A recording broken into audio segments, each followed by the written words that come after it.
मैं अब इस श्रृंगार के बाद अंगार की बात करने के लिए भाई देवेंद्र प्रताप आग को आमंत्रित करना चाहता हूं। आप उनकी वानगी सुनिए किसी बड़े शायर की दो पंक्ति के साथ कि द्वंद्व कहां तक पाला जाए, द्वंद्व कहां तक पाला जाए, युद्ध कहां तक टाला जाए, तू भी है राणा का वंशज, फेंक जहां तक भाला जाए। भाई देवेंद्र प्रताप आग इटावा से।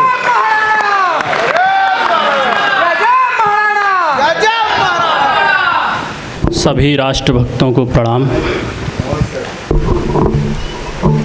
15 अगस्त आज़ादी का अमृत महोत्सव मना रहे हैं हम लोग, जहां शहीद विप्लव त्रिपाठी जी को श्रद्धांजलि देने के लिए एक पावन पुनीत अनुष्ठान का आयोजन हुआ है। मैं इस अनुष्ठान के लिए अग्रवाल जी, आदरणीय आचार्य जी, जितने भी आयोजक हैं, मैं सबको बहुत बहुत साधुवाद देता हूँ। बढ़िया भाई। और आप लोगों की प्रतिक्रिया से मुझे इतना तो ज्ञात हो ही गया है कि आप कविता के गुणी श्रोता हैं और आप लोगों के लिए ज़्यादा भूमिकाएं बनाने की आवश्यकता भी नहीं है। बढ़िया भाई। तो सीधे शुरुआत करना चाहूँगा अपनी पंक्तियों से। स्वागत है भाई, स्वागत है। और जानना चाहूँगा कि आप मुझे कितनी देर सुनना चाहेंगे। बहुत बढ़िया। इस स्वार्थ के सियार शक्ति में रहे सशक्त तो जी, शावकों को शूरता का नाम कैसे पचेगा। इस स्वार्थ के सियार शक्ति में रहे सशक्त तो जी, शावकों को शूरता का नाम कैसे पचेगा। और पुरखों ने प्राण दे संजोया पर पार्टियों को संतति है सोई तो अस्तित्व कैसे बचेगा। इस स्वार्थ के सियार शक्ति में रहे सशक्त तो जी, शावकों को शूरता का नाम कैसे पचेगा। और पुरखों ने प्राण दे संजोया पर पार्टियों को संतति है सोई तो अस्तित्व कैसे बचेगा। और पौरुष ने प्रेम में पराक्रम भुला दिया तो शत्रुओं में खौफनाक शोर कैसे मचेगा। कि पौरुष ने प्रेम में पराक्रम भुला दिया तो शत्रुओं में खौफनाक शोर कैसे मचेगा।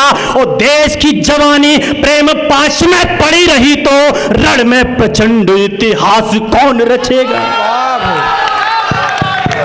बहुत बढ़िया।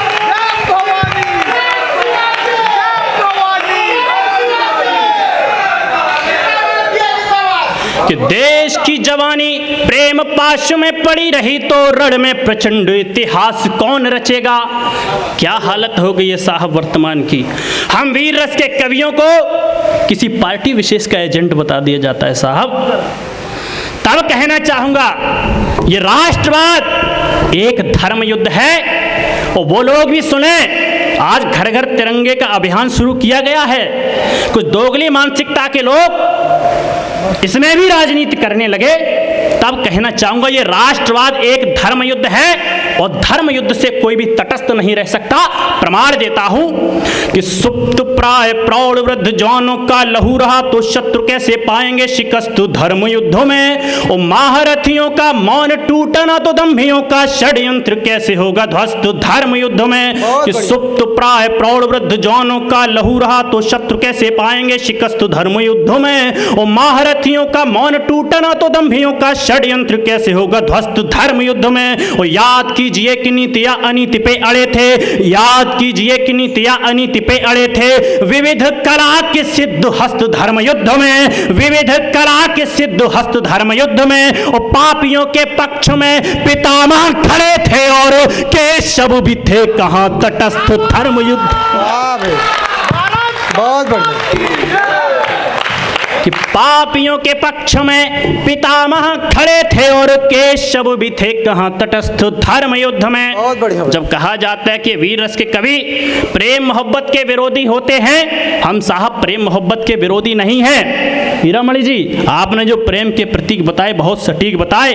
मैं बताना चाहूंगा कि ये जीएसटी और उपहारों की बात कर दी, ये पश्चिमी प्रेम की परंपरा में लोभ स्वार्थ मोह लालच हो सकता है, लेकिन भारतीय प्रेम की परंपरा में त्याग बलिदान और पराक्रम है। बताना चाहूंगा जब भारतीय प्रेम अपनी पराकाष्ठा पर पहुंचता है तो उसके पराक्रम का स्वरूप क्या होता है। देखिए कि प्रेम की पवित्र शक्ति राम जानकी के बीच सागर में सेतु निर्माण कर लेती है, और प्रेम मांगता है जब त्याग तब राधा रानी पूरी जिंदगानी बलिदान कर देती है। कि प्रेम की पवित्र शक्ति राम जानकी के बीच सागर में सेतु निर्माण कर लेती है, और प्रेम मांगता है जब त्याग तब राधा रानी पूरी जिंदगानी बलिदान कर देती है। और प्रेम शक्ति का प्रमाण देने हेतु मीराबाई होकर निडर विष पान कर लेती है। कि प्रेम शक्ति का प्रमाण देने हेतु मीराबाई होकर निडर विष पान कर लेती है, और राज्य की सुरक्षा हेतु प्रेम की निशानी रूपो हाड़ा रानी निज शीश दान कर देती।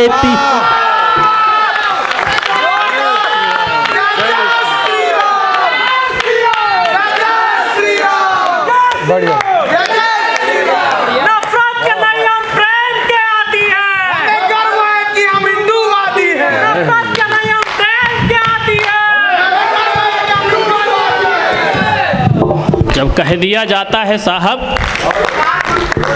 कि हम वीर रस के कवि केवल आग बोलना जानते हैं, आखिर आवश्यकता क्यों हो गई है ऐसे अनुष्ठानों की, जहां शहीदों को, जहां पराक्रमियों को, शूरवीरों को, बलिदानियों को याद किया जाना चाहिए, क्यों आवश्यकता है। तब कहना चाहूंगा कि जामवंत बिन हनुमंत को जगाता कौन, छीर पार राक्षसों की रीढ़ कौन तोड़ता, और देत निर्देश कृष्ण खींचता प्रतिंचा कौन, कौन दुशासन की भुजाओं को मरोड़ता। कि जामवंत बिन हनुमंत को जगाता कौन, छीर पार राक्षसों की रीढ़ कौन तोड़ता, और देत निर्देश कृष्ण खींचता प्रतिंचा कौन, कौन दुशासन की भुजाओं को मरोड़ता। और विष्णुगुप्त चंद्र को बनाते न अगर सूर्य, भारती के खंड खंड भाग कौन जोड़ता। कि विष्णुगुप्त चंद्र को बनाते न अगर सूर्य, भारती के खंड खंड भाग कौन जोड़ता। ओजन सुनाते यदि चंद्र जी चौहान को, तो गोरी पर शब्द भेदी बाण कौन छोड़ता। बहुत बढ़िया, बहुत बढ़िया, बहुत बढ़िया। बोलो भारत माता के, भारत माता के। जोरदार। बहुत बढ़िया। जय जय श्री राम।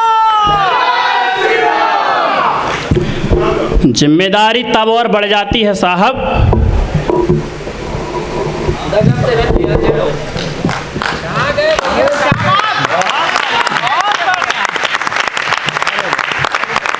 बढ़िया भाई, बहुत बढ़िया। जिम्मेदारी तब और बढ़ जाती है साहब जब एक बॉलीवुड की अदाकारा से यह पूछा जाता है कि हनुमान जी सजीवन बूटी किसके लिए लाए। जिस फिल्मी अदाकारा के घर का नाम रामायण, भाइयों का नाम लवकुश, पिता का नाम शत्रुघ्न, चाचाओं का नाम लक्ष्मण और भरत होता है, वो बॉलीवुड की अदाकारा ये नहीं बता पाती हनुमान जी सजीवन बूटी किसके लिए लाए। तब जिम्मेदारी बढ़ जाती है हम लोग की। बताना चाहूँगा क्या है ये देश, कैसे महापुरुष पैदा हुए हैं बचपन से, कैसे कैसे शिशु, कैसे किशोर, कैसे जवान और कैसे बुजुर्ग हुए हैं इस देश में। कि भरत शकुंतला सपूत शिशुकाल से ही शावकों के भी लंगोटी यार बन जाते हैं, और बाल सुकुमार जोरावर व फतेह सिंह वीर स्वाभिमानी सरदार बन जाते हैं। कि भरत शकुंतला सपूत शिशुकाल से ही शावकों के भी लंगोटी यार बन जाते हैं, और बाल सुकुमार जोरावर व फतेह सिंह वीर स्वाभिमानी सरदार बन जाते हैं। और देश के महान नौजवान मातृभूमि है तो रणबीच रुद्र अवतार बन जाते हैं। कि देश के महान नौजवान मातृभूमि है तो रणबीच रुद्र अवतार बन जाते हैं। और वृद्ध हो दधीच तो भी हड्डियां न गलती हैं, हड्डियों से वज्र हथियार बन जाते हैं।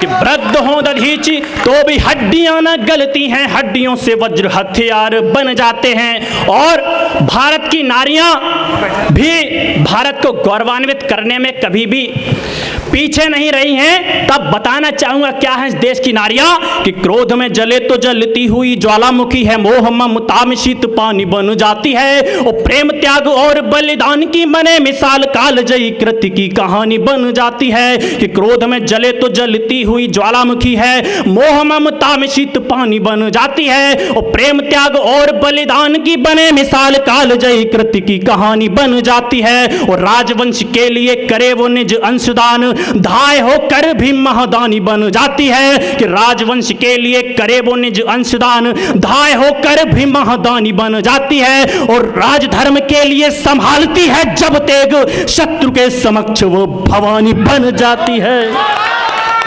कि शत्रु के समक्ष, और जब कहा जाता है ऐसी जब फिल्मी अदाकाराओं पर लोगों ने प्रश्न खड़े कर दिए, तो कुछ तथाकथित बुद्धिजीवी कहने लगे कि दो देश को गौरवान्वित करने वाली नारियों पर आप प्रश्न नहीं उठा सकते।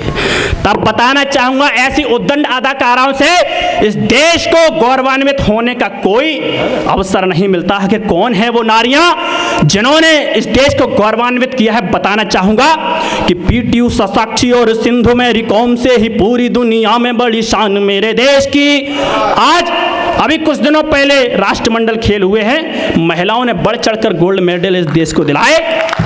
तब उन्हें समर्पित करता हूं ये पंक्तियां कि पीटी उषा, साक्षी और सिंधु मेरी कौम से ही पूरी दुनिया में बड़ी शान मेरे देश की। वो सीमा पे खड़ी हजारों लक्ष्मी सी वीरांगनाएं जिन पे टिकी हुई है आन मेरे देश की। और बॉलीवुड की उदंड अदाकाराओं से नहीं दुनिया में आज पहचान मेरे देश की। कि बॉलीवुड की उदंड अदाकाराओं से नहीं दुनिया में आज पहचान मेरे देश की। वो अमर सुहागिनों के त्याग पे टिका है देश, सैनिकों की माओ में है जान मेरे देश की। वाह भाई, बहुत बढ़िया, बहुत अच्छे।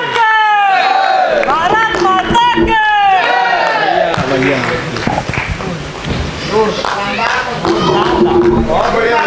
जब कह दिया जाता है कि दे दी हमें आज़ादी बिना खड्ग बिना ढाल, साबरमती के संत तूने कर दिया कमाल। मैं किसी का व्यक्तिगत विरोधी नहीं हूं साहब, महापुरुषों का मान सम्मान होना चाहिए, लेकिन जब एक तरफा मान सम्मान होने लगे तो कहीं ना कहीं हम वीर रस के कवि चुप नहीं बैठ सकते। तब कहना चाहूंगा अगर किसी कवि ने किसी फिल्म के लिए लिख दिया दे दी हमें आज़ादी बिना खड्ग बिना ढाल, साबरमती के संत तूने कर दिया कमाल, उस गीत का सहारा लेकर जब आज़ादी के असली क्रांतिकारियों को भुलाने का षड्यंत्र रचा जाएगा, तो बताना चाहूंगा कि उन्होंने यह भी लिखा था कि पर्वत पर्वत आग लगी थी, पत्थर पत्थर शोला था, और बोली हर हर महादेव की बच्चा बच्चा बोला था। बहुत बढ़िया भाई। अब कहूंगा कि बुझे कई चिराग आंगनों की तुलसियों के, और दादियों की लोरियां कहानियां चली गई, चले गए कई कुटुंब के कुटुंब त्राण हेतु, कोख की अकेली भी निशानियां चली गई। ये सभ्यता ये संस्कृति अमर है इसलिए सजा के कुंड हव्य में हजारों रानियां चली गई। ये देश कब अहिंसकों की नीतियों से है बचा, इसे बचाने में कई जवानियां चली। बहुत बढ़िया। कह दिया गया कि मरते वक्त उन्होंने हे राम कहा था, हो सकता है, लेकिन प्रभु श्री राम के जीवन चरित्र ने जो हमें दर्शाया है, सुबह शाम, बढ़िया भाई, बहुत बढ़िया भाई। सुबह शाम राम राम करने की परंपरा रही है हमारे देश में, लेकिन उनके जीवन चरित्र से हम ये न सीख पाए कि एक गाल के बदले में दूसरा गाला ही कर दो। ये कह दिया गया। उनके जीवन चरित्र से जब कुछ नहीं सीखा, तब बताना चाहूंगा क्या है प्रभु श्री राम का जीवन। कि छोड़ दिए मोतियों के हार, स्वर्ण के मुकुट पर प्रतिष्ठा के परिमाण नहीं छोड़े थे। वो छोड़ी नहीं रीति रघुकुल की न टूटियान, भरत ने राम पद त्राण नहीं छोड़े थे। कि छोड़ दिए मोतियों के हार, स्वर्ण के मुकुट पर प्रतिष्ठा के परिमाण नहीं छोड़े थे। वो छोड़ी नहीं रीति रघुकुल की न टूटियान, भरत ने राम पद त्राण नहीं छोड़े थे। वो छोड़ी जन्मभूमि पाए वन में अपार कष्ट पर रघुवंश के प्रमाण नहीं छोड़े थे। वो लोग सुन ले जो तलवारों के दम पर जिन्होंने सलवार पहन ली तलवारों के डर से। तब कहना चाहूंगा कि छोड़ी जन्मभूमि पाए वन में अपार कष्ट पर रघुवंश के प्रमाण नहीं छोड़े थे। वो छोड़ा था भले ही राजपाट राम जी ने, किंतु हाथों से धनुष और बाण नहीं कि छोड़ा था भले ही राजपाट राम जी ने, किंतु हाथों से धनुष और बाण नहीं छोड़े दे। तब बताना चाहूंगा जब ऐसे संस्कारों को लेकर हमारे लोग चले, याद रखिए 15 अगस्त 1947 को इस देश की भौगोलिक सीमाएं स्वतंत्र हुई थी। एक देश आजाद हुआ था, लेकिन एक राष्ट्र स्वतंत्र होने से अब भी बाकी है। राम मंदिर का निर्माण इस राष्ट्र की स्वतंत्रता की ओर महज एक कदम है। तब कहना चाहूंगा कि राष्ट्र धर्म स्वाभिमान से नहीं बड़ा है कुछ, वेद उपनिषदों की दीक्षा पूरी हो गई। राष्ट्र धर्म स्वाभिमान से नहीं बड़ा है कुछ, वेद उपनिषदों की दीक्षा पूरी हो गई। और ये हमारी ही सहिष्णुता का परिणाम था कि असुरों खलों की भी समीक्षा पूरी हो गई। बलिदानों से नहीं डरे हैं कभी राम भक्त, सबकी आस्थाओं की परीक्षा पूरी हो गई। कि बलिदानों से नहीं डरे हैं कभी राम भक्त, सबकी आस्थाओं की परीक्षा पूरी हो गई। और सदियों से बाट जो होता था सरयू का नीर, आज घाट घाट की प्रतीक्षा पूरी हो गई। बहुत बढ़िया भाई, बहुत बढ़िया। लेकिन कहना चाहूंगा राष्ट्र भक्तों, ज्यादा प्रसन्न होने की आवश्यकता नहीं है। ये मत सोचिए कि आपने भाईचारे की बदौलत राम मंदिर का निर्माण कर दिया गया, क्योंकि देखा जाता है कि जब पश्चिम बंगाल में इलेक्शन के बाद पोस्ट पोल हिंसा होती है, जब हिंदुओं को चुन चुन के मारा जाता है, जब भारत और पाकिस्तान के मैच में पाकिस्तान की जीत पर भारत में पटाखे फोड़े जाएं, तो कहीं ना कहीं आपका गुरूर, आपका भ्रम टूट जाना चाहिए। तब बताना चाहूंगा कि चौसर बिछा दी है कबीलाई शिकारियों ने, सोए भाईचारे में शिकार की प्रतीक्षा है। वतन परस्ती का नकाब जाएगा उतर, आपस में फूट तकरार की प्रतीक्षा है। अरे बोटी बोटी वे बहन बेटियों की नोच लेंगे, केवल जिहादी सरकार की प्रतीक्षा है। अरे बोटी बोटी वे बहन बेटियों की नोच लेंगे, केवल जिहादी सरकार की प्रतीक्षा है। आज हैं पटाखे, कल फोड़ने लगेंगे बम, केवल उन्हें तुम्हारी हार की प्रतीक्षा। वाह भाई, बहुत बढ़िया। कि साजिशों में सदियों से सभ्यता पड़ी है कैद, बेड़ियों के बंधन तोड़ा कर ही मानेंगे। वो शेष है कलेश दूर करने के लिए, द्वेष ब्याल बेड़ा वापस मुड़ा कर ही मानेंगे। वो एकता के सारे प्रतिनिधि ये भी जान लें कि झूठे ढोल ढपली फोड़ा कर ही मानेंगे। कि एकता के सारे प्रतिनिधि ये भी जान लें कि झूठे ढोल ढपली फोड़ा कर ही मानेंगे। और इस स्थल हजारों दान दे देना उन्हें, परंतु काशी कृष्ण भूमि भी छोड़ा कर ही मानेंगे। कैसे कह दिया कि आजादी अहिंसा से आई है। जो लोग कहते हैं कि आजादी अहिंसा से आई है, उन्होंने कुछ प्रश्न पूछना चाहता हूं कि टूटी हुई चूड़ियां सिंदूरहीन मांगो और सूनी गोद वालियों नारियों ने क्या किया। और झांसी वाली रानियों सी सैकड़ों वीरांगनाओं मसली जोन फुलवारियों ने क्या किया। कि टूटी हुई चूड़ियां सिंदूरहीन मांगो और सूनी गोद वालियों नारियों ने क्या किया। और झांसी वाली रानियों सी सैकड़ों वीरांगनाओं मसली जोन फुलवारियों ने क्या किया। और राजगुरु अशफाक बिस्मिल भगत बोस जैसे उन वीर अवतारियों ने क्या किया। राजगुरु अशफाक बिस्मिल भगत बोस जैसे उन वीर अवतारियों ने क्या किया। और बुद्धिजीवी ये बता दें, आजादी अहिंसा से तो 7 लाख शहीद क्रांतिकारियों ने क्या किया। कि बुद्धिजीवी ये बता दें आजादी अहिंसा से तो 7 लाख शहीद क्रांतिकारियों ने क्या किया था। बताना चाहूंगा क्या हुआ था कि भारती की आरती की थाल में सजा के शीश मंगल के मस्तक की रोली बोलने लगी। वो देश की जवानी में था बलिदानों का रिवाज, भोले बम्बू साधुओं की टोली बोलने लगी। कि भारती की आरती की थाल में सजा के शीश मंगल के मस्तक की रोली बोलने लगी। वो देश की जवानी में था बलिदानों का रिवाज, भोले बम्बू साधुओं की टोली बोलने लगी। वो देश में स्वाधीनता का फैला जब जागरण, तो विदेशी वसनों की होली बोलने लगी, तो विदेशी वसनों की होली बोलने लगी। और वंदे मातरम और जय हिंद वाले बोल नेताजी की पिस्टल की गोली बोलने लगी। बढ़िया भाई, इतने बलिदान दिए हैं देश के क्रांतिकारियों ने। आज कोई व्यक्ति के आजादी के नाम पर कुछ भी कह देता है कि हम वंदे मातरम नहीं कह सकते, हम भारत माता की जय नहीं कह सकते। अब तो हद हो गई, इस देश में तिरंगा फहराने पर भी सियासत होने लगी है। तब कहना चाहूंगा कि अब आजादी के परवानों का अपमान नहीं होगा, आतंकी आकाओं का पूरा अरमान नहीं होगा। कि अब आजादी के परवानों का अपमान नहीं होगा, आतंकी आकाओं का पूरा अरमान नहीं होगा। और गजबा के सौदागर सुन ले, भारत का कोई हिस्सा कब्रिस्तान भले हो जाए, पाकिस्तान नहीं होगा।